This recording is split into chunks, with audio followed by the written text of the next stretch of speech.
প্রাণের বিবি 40 বছর একসঙ্গে সংসার হলো, স্ত্রী বলবে তাড়াতাড়ি কবরে নিয়ে যা।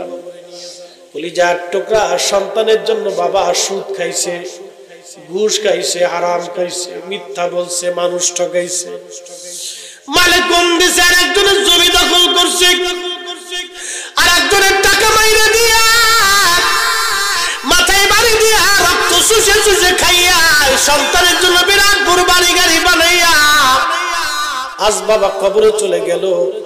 ওই সন্তানটাও বাবাকে কবর থেকে ফিরাবে না, বলবে গন্ধ ছড়িয়ে গেছে, তাড়াতাড়ি কবরে দিয়ে দেন। অতএব দুনিয়ায় কেউ আপন না, ওই কবরে যিনি আপনাকে দেখতে আসবে তিনি নবী, নবী, নবী, নবী। একসাথে বলেন ইয়া রাসূলুল্লাহ।